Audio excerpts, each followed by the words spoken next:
welcome to Desperately Seeking the 80s. I am Meg. And I am Jessica. And Meg and I have been friends since 1982. We got through middle school and high school together here in New York City, where we still live. And where we podcast about New York City in the 80s. I do Ripped from the Headlines. And I do pop culture. So, officially winter. Yes. We did Thanksgiving. That happened. It's gone. Moving into Christmas, which feels like it's happening like tomorrow. Yes, I feel the same way. And I feel like that's kind of one of the troubles of being an adult.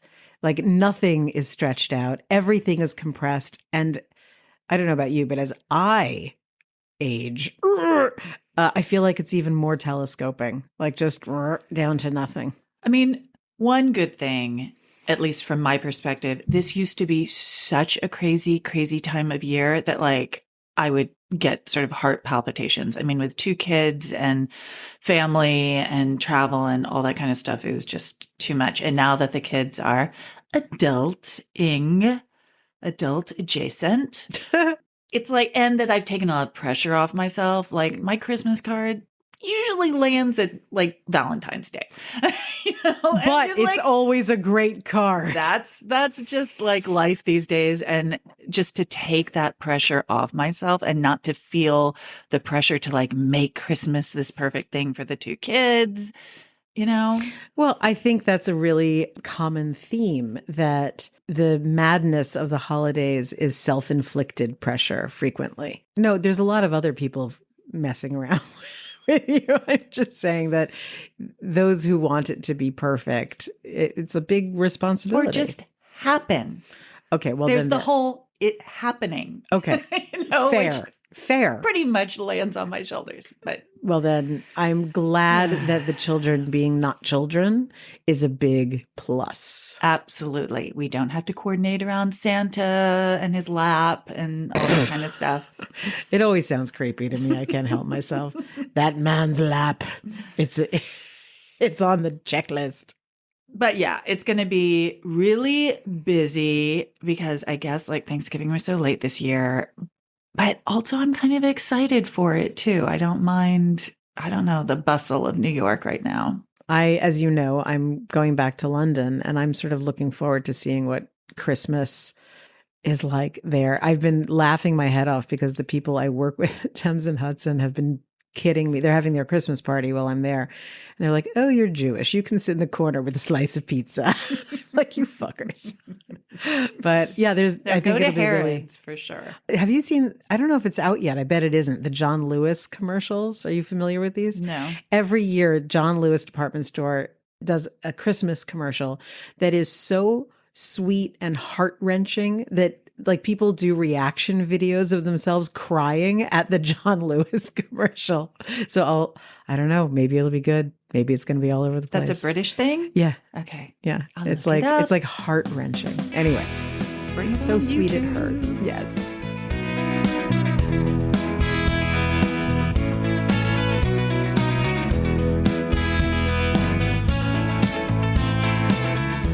Jessica, this is not a festive question, and it's not going to make you go, oh, I remember those lovely days. Is it morbid? No, but you've referenced this before, so I kind of know your feelings about it, but I would love for you to elaborate. Okay.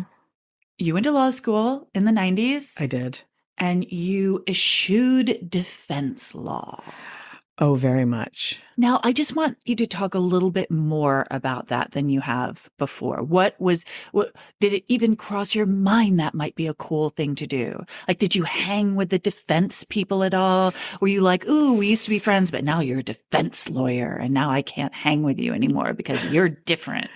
Like, why not defense? Okay. Well, actually, I think it's an interesting spin on it, which is when I was in law school, the OJ trial was going on. And I've said this on this podcast before, that my evidence professor, Barry Slotnik, was part of that legal team. So there was more focus on defense litigation than I think I would ever normally have even paid attention to. I stopped practicing law, and I think I've said it on this podcast, but I know I've told you, when I had that moment of being in a conference room across the table from opposing counsel, and I was like, you are a scumbag. You are not my people, and you're in a shiny suit, and I am like this. You're a dirty person. Like, I can't with this. I'm done. So it wasn't the criminals. It was the lawyers. Yes. So wait, it gets worse. No, criminals are criminal. Like, there's always going to be criminals, whatever. It's that the people who were attracted to criminal defense are a very particular breed. And you could tell really quickly as a law student which people had gone to law school, usually very young people, go to law school because they're going to buy themselves a personality. And there are certain people who are like, criminal defense.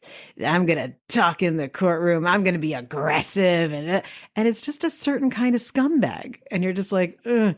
So that was not my crew. I was in the mediation crew. So it couldn't have been more diametrically opposed. But that is interesting, that it's not only what interests you, the subject matter that interests you, or the way that your brain works that's best suited to a certain kind of law, but also just like the personalities of the people. Well, I think we all know, and you know this in your world, everybody knows this in whatever world they work in. These are people you spend more time with than your family. And so if you are not with your people who vibe at the same frequency that you do, your life is garbage. And so I think that's and the other thing is that I got very tongue-tied in court, which is surprising, but I would get very like, which is very bad as a defense attorney. So that was not going to happen. Thank you for sharing. I am happy to. I'm so excited to hear what you've got. My sources are a book called The Defense Lawyer by James Patterson. But it's true crime. True crime, not fiction. Gods of New York by Jonathan Mahler, that everybody's talking about. This is a big book that came out this year. It is a treasure trove of stories for us. And the New York Times. On Thursday, July 9th, 1987 at 4:15, defense lawyer Barry Slotnik was rushing from his office in the transportation building at the corner of Broadway and Barclay at City Hall Park in Lower Manhattan, kind of catty corner to the courthouse. I know it well. He had an early dinner reservation, and after that was planning to return to his home in Scarsdale. His longtime driver, Roberto, was waiting for him on Broadway. Barry was one of the most well-known lawyers in the country at this time. So this is pre-OJ. His firm had gotten John Gotti off. He'd defended Joe Colombo in front of the Supreme Court and Carmine Persico for trying to bribe an IRS agent, and was currently defending Democratic Congressman Mario Biaggi, which will be another story that I will tell because it's cray-cray. He was known for his creative tactics. He pointed out that under the RICO law, previous crimes can be put into evidence, in essence, flying in the face of double jeopardy. That's not fair, he argued. And this argument helped to get Gotti off. I mean, it eventually, as we all know, Gotti went to jail, but in these early trials, Gotti got off because of this. And also because Gotti paid off a jury member $60,000. Well, that also, really helps. It really helped. But at this time, that wasn't public knowledge. And Barry Slotnik definitely said, ooh, that was me and my genius. And, just like a criminal defense attorney. John Gotti was like, yeah, sure, you're great at your job, whatever. And this is all, we found out later that this is how he got off from Sammy the Bull, which is a callback to our episode 11, Bull Spills the Beans, and Back to Old Broadway. Barry was able to get the New York Court of Appeals to declare the contempt statute was unconstitutional, leading to Joe Colombo's acquittal. He argued that Carmine Persico was not the head of the Colombo crime family, but rather in the upper echelon. Now, this did not get his client off. He still got 5 years, but it set him up better in prison. Quote, "Do you use the word echelon on the theory that no one in prison will understand it?" asked Judge Nickerson. Congressman Mario Biaggi was in hot water. He'd been accepting favors for influence for years. Barry's argument would be that while he accepted the favors, he didn't follow through with the influence. Well, that is a creative defense. See what I mean? If you do that, you're just a thief. He's thinking outside the box. There is no box. Now, back to July 9th. Barry's going to his early dinner, right? Mm-hmm. Now, the previous month, and this is the biggest of Barry's trials to date, he had been able to get Bernie Getz off with a slap on the wrist for shooting 4 unarmed Black teenagers in the subway back in 1985. He loved a high-profile defendant and had said publicly that he was willing to defend anyone except for pedophiles. You got to draw the line somewhere, I guess. Got to draw the line. Now, Barry was easy to spot. It had been suggested that he tried to dress down for certain juries who may be put off by his $2,500 Fioravanti suits. Is that how you pronounce that? I don't know. Fioravanti suits. And $15,000 Piaget watches. But he said he didn't own casual clothes. Barry, was the Bronx-born I swear son. to God, I was just going to say to you, yeah. Barry from the Bronx. Barry from Stuff the Bronx. It. Okay. He was born of Orthodox Jewish Russian immigrants. He had found his first clients by sitting in the front row at court, waiting for someone who needed representation. So definitely came up from really Nothing. humble beginnings. His practice grew, and he'd earned his prominence in the field and the spoils that came along with it. On July 9th, he was carrying 2 alligator skin briefcases as he approached the waiting limo. Roberto popped the trunk from the driver's seat, and just as Barry was putting the cases in the back, he was hit from behind by a man with a club with a nail in it. Ooh. Barry turned to block the next blow with his arm. He then ran into the park, with the assailant following after him, and suffered more blows. The attacker, wearing a dark helmet with a dark face plate, then jumped onto the back of a scooter driven by a man who also had a dark helmet. Roberto drove Barry, covered in puncture wounds, to Beekman Downtown Hospital, where he found he also had a fractured wrist and a back injury, and his watch was missing. Quote, "I have no idea why this happened. I didn't see who did it. I was hit from behind. It could possibly have been a mistake.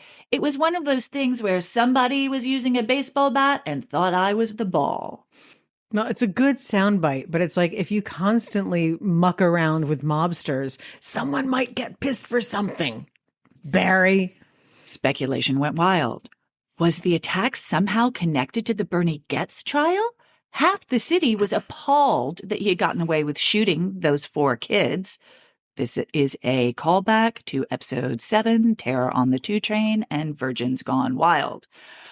Or maybe someone was upset with one of Barry's mafioso clients and was taking it out on Barry.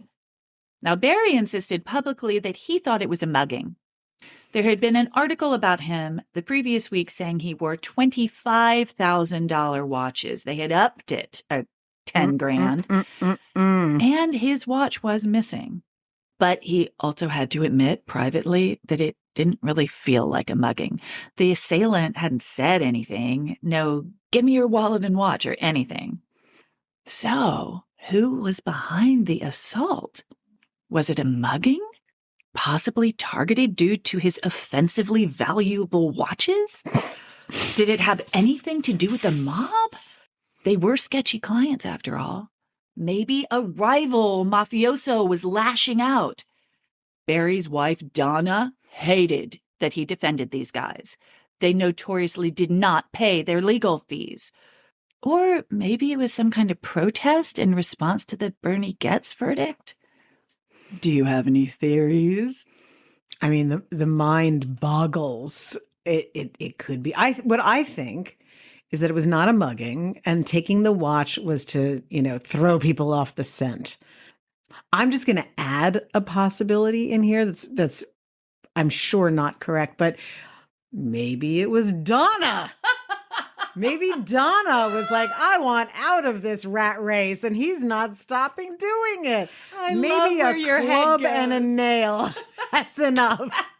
That'll do him in. Exactly. She got the kid who normally, mows the lawn. She's like, hey, I can give you 10 more bucks if you follow Barry with a nail. Well, it is interesting because there's something to that theory, because she was trying to get him to can you please just defend like ordinary, normal people rather than these like super friggin' scary people. And sometimes when people won't listen to you, you have to up the ante a tiny bit. Make them listen to you. And then he has to say, you're right. It is really scary out there. It was at her insistence that they moved from New York City to Scarsdale in the first place, because she had it. She was done with the city and all of its dangers. She's very danger averse. Great choice of husband, Donna, as she slides on her $15,000 watch. Stop working so much, Barry. Snap. All right, go ahead. I'm sorry. That's my theory. 1 week after the attack, Gregory the Grim Reaper Scarpa snitched to his FBI handler that Carmine Persico, also known as the Snake, had ordered the attack. And oh my God. Wait, but hadn't he been defending Persico? Yes. And so did he not do a good enough job? I'm about to tell you, but I cannot wait to do a deep dive on Carmine Persico, because he is a character. All right. I'm sure he's really sane. Okay. Apparently he thought Barry had done a crappy job defending him back in 1981. Remember, he got 5 years. He was, upper echelon rather than the head. Mm-hmm. So, I guess that helped him get parole, and he was paroled. He had done his time and was out of jail when he was indicted in 1984 on multiple racketeering charges. And at this point, he was like, I'm not going to do any of it. He didn't hire Barry. He didn't hire anybody. He went on the lam. And he wasn't arrested until 4 months later at his brother-in-law's home in Hampstead, Long Island. Go further, Carmine. That is way too close. Carmine. Although, you know what I think of? Actually, when I think of Carmine going on the lam, like, so not equipped to blend in, right? And so I'm thinking back to Robert Durst. Right. And how he was like, the only way that he could get away with it was in women's clothing and mute, which I don't think Carmine would have been able to pull off. He could pull that off. He then, they find him. They find him.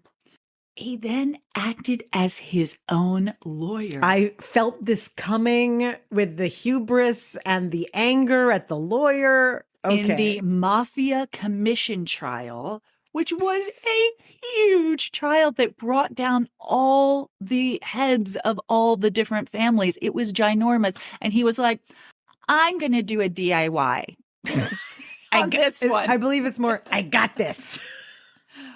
But he was convicted.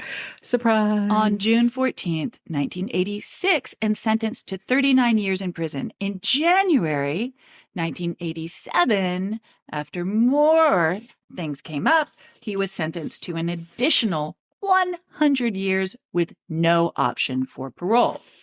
According to Scarpa, our snitch, Carmine arranged for the attack on Slotnik from his jail cell. He had a grievance. He was like, go do that. Now, do you want to hear a fun fact? I guess I could. I mean, I'm sort of spoiling everything about like this amazing guy, Carmine. Okay. But this is so good. Okay. And this isn't even rumor. This is proven true. This is fact. At the same time that he arranged for the attack on Slotnik, he also ordered a hit, not an attack, but an actual hit. See, Slotnik, he was like, just rough him up. Right. But this guy, I want this guy dead. A lawyer called William Ehrenwald. Guess what William Ehrenwald had done to Carmine? He was rude? How did you know? He was disrespectful. Isn't that like what all mob movies are like? You disrespected me. I gotta kill you. He was a prosecutor who was disrespectful. He had said something to the press that made Carmine go, and you're dead. But it gets really dark. The two hitmen. And now the lightness ends. The two hitmen that he'd hired to kill Ehrenwald accidentally killed Ehrenwald's father, George. Oh, no. Oops. So then, acting Columbo boss, because Carmine's in jail, you need an acting boss, Joel Casacci. Okay. I think. Cacace? Cacace. Yeah, Casacci. Casacci. He had no choice. He had to have the two hitmen killed who had botched the hit, and then had to get the second set of hitmen killed. Okay, you know what this reminds me of? There's this fantastic movie from, I think, the 80s, might be the very early 90s, with Tracy Ullman and Kevin Kline called I Love You to Death. Oh, yeah, that sounds familiar. And River Phoenix and Keanu Reeves are two hitmen who cannot get it right. So I'm just thinking that like the hitmen and the killing and that we need more guys and getting them in. And it's your dad, George. Oh my.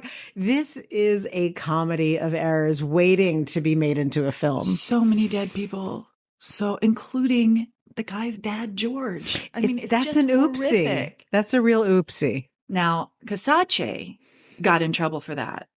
But Carmine was already in jail and was going to be there for 100 years without any possibility of parole. Did you say his name was Joe or Joel? Joel. What an unusual name for a mob person. You don't hear that every day. I'm just putting that out there. Unusual. For his part, Barry Slotnik refused to believe that Carmine had arranged his attack.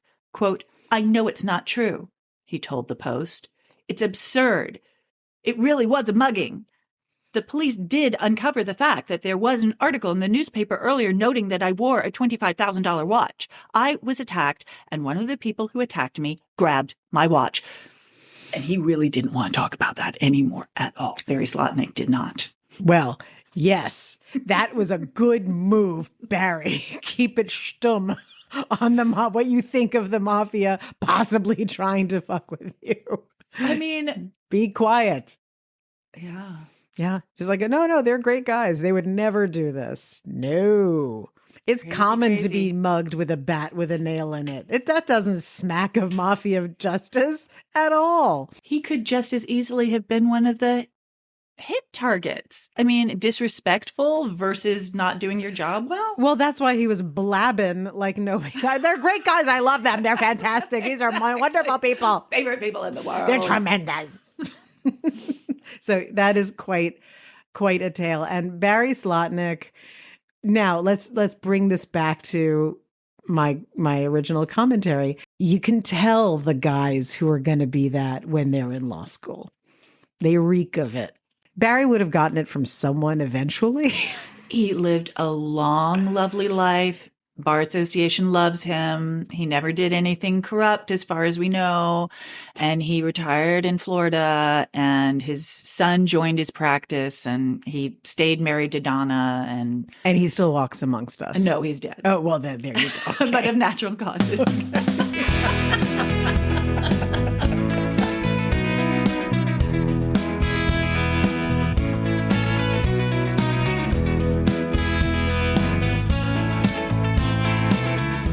So this is a sweeping tale across the ages, but it takes place in Hell's Kitchen. A little backstory. Like all neighborhoods in New York City, there was organized crime in Hell's Kitchen, but it wasn't the mob. It was the Irish mob. Mm. And in 1890, the name of the organized crime group in control was amusingly the Gopher Gang. Huh. And they had great names like Stumpy Malarkey, Mallet Murphy, Amazing. One Lung Curran, Only one? not only the one, Battle Annie, who was a member of the Battle Row Ladies Social and Athletic Club. She sounds like she's someone who would swing a bat with a nail in it. Seriously. And my favorite, Goo Goo Knox. Like most mobsters, they fell out of favor by killing each other and a few other folks.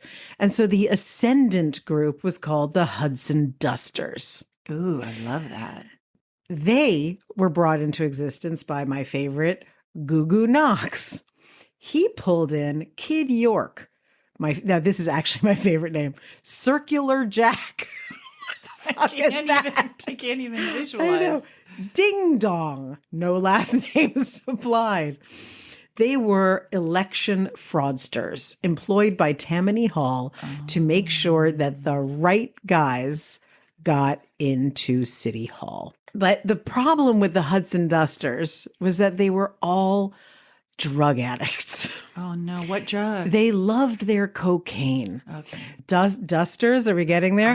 The Hudson Dusters, and they got into a lot of dust ups because they would have wild cocaine parties, get all jacked up, go into the street to find people to beat to pulps, and then move on. But unfortunately, they also liked the morphine. So within a very short period of time, they all OD'd and died. Oh my I don't mean to laugh at their misfortune, but that was, they finally fell apart in the late teens. Okay. In the 20s.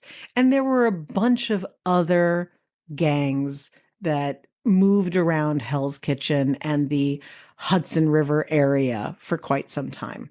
But in the early 60s, the Westies were the ascendant group. They were founded by Mickey Spillane. They were responsible for 60 to 100 murders between 1968 and 1986. Now, interestingly, their thing was they were in tight with the unions, the longshoremen, machinists, International Longshoremen's Association, aerospace, and sheet metal workers. They like to use those guys as cover for a lot of activity. So, Spillane, not the Mickey Spillane of Detective, different. Mm-hmm. He was a very bad boy. And he had a lot of enemies. Now, the thing is that Mickey Spillane, he knew that the Italian mafia would be useful for him, and they knew that he was useful for them. So they were kind of in bed a little bit together. But that never goes very well. Mickey Spillane was very involved in racketeering. Now, we talk about racketeering on this podcast, but I don't think we've ever given a definition of what it is. And it's relevant to this story. So racketeering is organized crime where a coercive or fraudulent illegal scheme is put in place where a service is offered, but that service is not provided, but money is due for this non-existent service. Like protection? Yes, but it's even more, it can be even more elaborate. So, we're going to do all of the garbage removal. Thank you for paying us monthly. Got it. We're not doing it. Unions are useful because you could hire no-shows. So you get your guys on the books. They never work, but you collect the salary. I saw that on The Sopranos. Indeed. Very easy to do in construction and waste management. You get people on the books and you pay them, but they're never actually there. So that's racketeering. He did a lot of that. He did a lot of construction graft. So again, skimming on construction sites. Maybe you're taking an order that is being delivered and selling it elsewhere. he was responsible for building, or was partly responsible for the racketeering and the building construction of the New York Coliseum, Madison Square Garden, and the Jacob Javits Convention Center. In the 1970s, he got in with the Genovese crime family. They wanted control of the construction that Mickey had going on at the Javits Center. Spillane effectively fended them off. He didn't let them get a piece of it.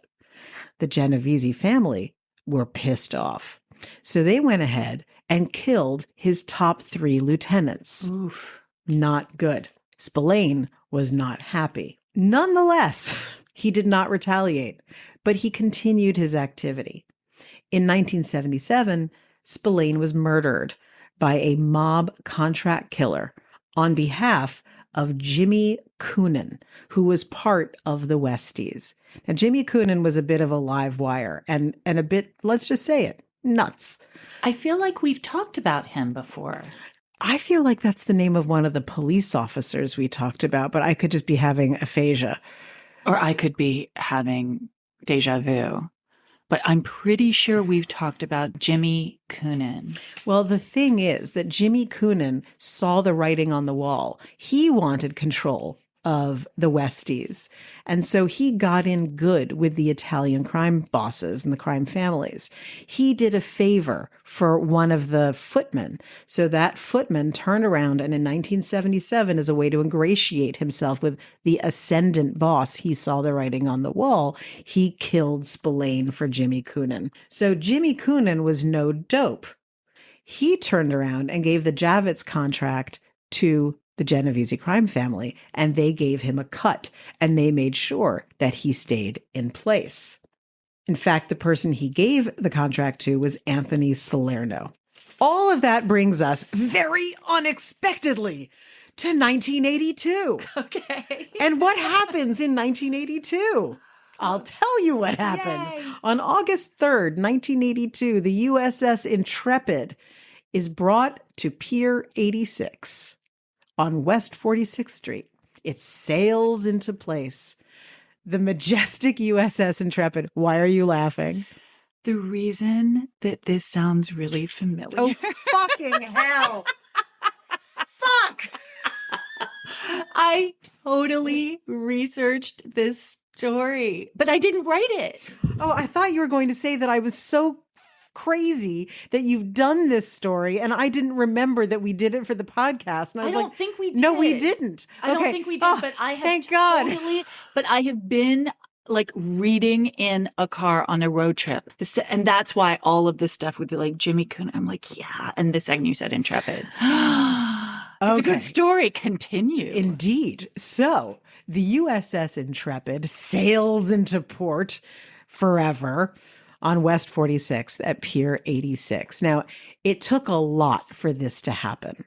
So in the late 70s, a group of rich New Yorkers decided that this would be an important thing to put into the harbor. You know, it's patriotic. It shows the history of warfare.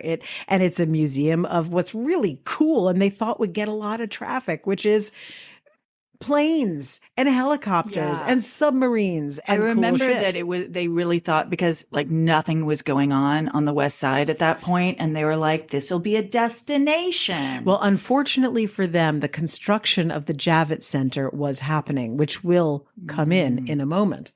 So in 1978, that was when real estate developer Zachary Fisher got a bee in his bonnet that this should happen. And he chose the Intrepid because it had been in so many, 3 wars, World War II, Korea, and Vietnam. And it had been decommissioned in 1974. So it was still in good shape. That was the thing. So he decides this is a great idea. It's actually brought into the pier June of 1982, and it opens to the public in August. Now, the museum, interestingly, was staffed by union workers from the ILA Local 1909, International Longshoremen's Association, 1909. You just gave that look of, I see where this is connected. Yeah, it was a woman, right, who was working Wait, for. wait, wait. Okay, sorry. It's So, coming back to me. yes. So the museum was staffed by these ILA Local 1909 workers. Now, the ILA had put 30 staff members into the museum, including Sissy Featherstone, wife of Jimmy Coonan's number 2, Yes. Mickey Featherstone. Yes, who was a big No, don't deal. say anything. Don't say anything. Okay, don't say anything. So Sissy, on her own, came up with the bright idea that and she was selling tickets, she was going to sell them twice. So she sold them and then she sold them again, 2 sets of books. Great. Okay, the Westies are starting to clean up. Yay. So in addition to skimming, this was a wonderful opportunity for the Westies and Jimmy Coonan and Mickey Featherstone to put a whole bunch of no-show employees in place. So that's how they were getting the money out of this opportunity. However, the museum was not doing well. It was doing very terribly, partly because of the Javits Center. There was nothing else on the Hudson. The Javits Center was being constructed. It was an eyesore. People did, and it was also, the city was very divided about, as we've talked about on this podcast, about the existence of the Javits Center. So there was just nothing going on. It was deserted. There was no traffic. And Hell's Kitchen was known as dangerous. It was not a destination. So the museum is kind of languishing, not doing well. So they filed for bankruptcy in 1985. Because of the bankruptcy, forensic accountants come into play. Right. Forensic accountants are hired to figure out what exactly the museum's profit and loss is, and if its report of 16.5 million in assets and 28.4 million of debt is true. So in doing this, they uncovered the skimming and the no-shows. Coincidentally, federal law enforcement and New York DA Robert Morgenthau had been investigating the Westies and working on indictments that could take the whole network down. The Intrepid was the tip-off that gave them what they needed to connect some of the missing dots in their case. But they still had a problem. They knew what had happened. They knew how it happened, but they didn't know exactly who did it. Okay. So in March of 1987, March 26th of 1987, Morgenthau and U.S. Attorney for the Southern District, our old friend Rudy Giuliani, Rudy, dye my own hair, Giuliani, they indict the top 10 Westies, including Jimmy Coonan, on RICO charges, including murder, extortion, kidnapping, loan sharking, gambling, and drug dealing. Now, while the Intrepid gave them the proof of activity, again, how are they going to find out who to connect to these crimes? Well, one thing I didn't tell you is that Mickey Featherstone had already gone to jail to cover for Jimmy Coonan.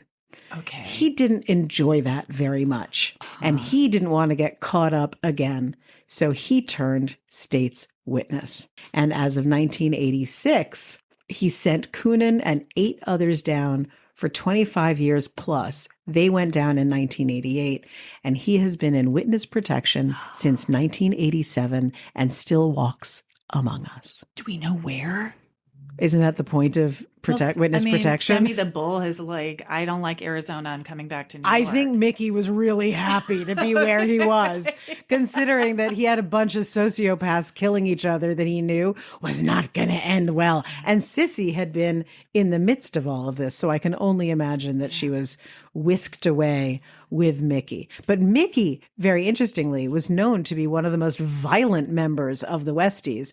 And nonetheless, he was the one who was like, this may not be the life for me. Okay. So he got smart.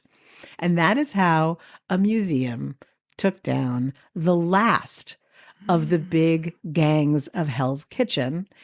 And after that happened, the museum thrived because the Javits Center was finished. All kinds of businesses and restaurants opened in Hell's Kitchen to cater to the runoff from the convention center. And then they found the museum. and it is now one of the top attractions in New York City. It is. And now they've got that wonderful esplanade that we should have on the east side too. I'm a little bitter about it, but whatever. We will remain bitter. We won't do anything about it, but we will bitch Be loudly. bitter. I want an esplanade.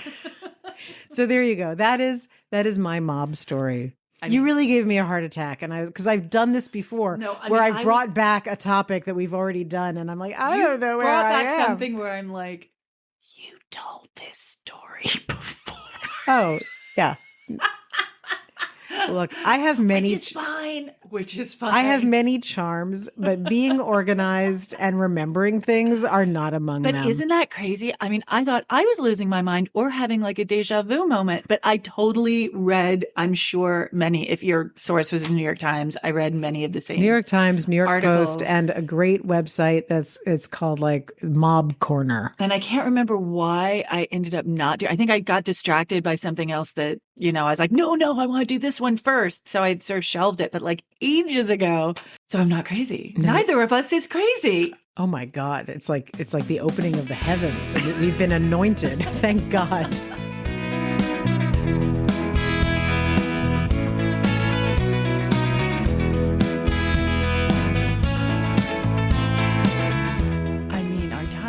I mean, writes itself.